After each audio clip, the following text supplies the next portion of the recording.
Toi aussi, petit enfant, tu seras appelé prophète du Très-Haut. Tu marcheras devant, à la face du Seigneur, et tu prépareras ses chemins pour donner à son peuple de connaître le salut par la rémission de ses péchés, grâce à la tendresse, à l'amour de notre Dieu, quand nous visite l'astre d'en haut pour illuminer ceux qui habitent les ténèbres et l'ombre de la mort, pour conduire nos pas au chemin de la paix. Évangile de Jésus-Christ selon saint Luc 1, 67-79.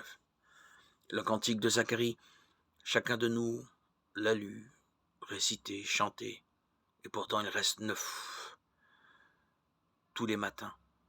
9 comme la tendresse de Dieu chaque matin pour le monde. Lamentation 3, 23. Chaque matin, notre espérance se rajeunit en redisant celle des pauvres, du Seigneur, des anonymes de tous les temps, entourés d'ennemis, assis dans les ténèbres et l'ombre de la mort, et qui attendent leur délivrance comme un signe de l'amour de Dieu et de sa fidélité envers son peuple.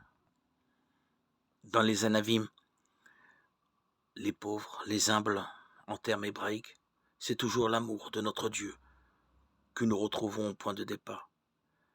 Comme le rappelle le nom mystérieux que Zacharie donne au Messie, l'astre levant venu d'en haut. C'est bien sur notre terre des hommes que se lève chaque jour la lumière de cet astre, de ce Messie sauveur.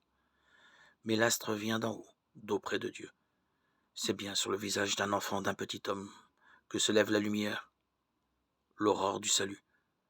Mais cette lumière vient d'en haut, car c'est Dieu notre Père, qui l'a fait briller, qui fait briller la connaissance de sa gloire en répandant cette gloire sur la face de son Christ, 2 Corinthiens 4, 6, sur le visage du Messie enfant.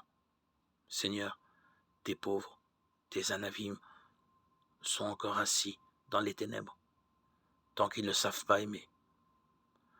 Ils demeurent dans l'ombre, l'ombre de la mort. Fais paraître ton jour, Seigneur. Fais paraître ton jour, que l'homme soit sauvé.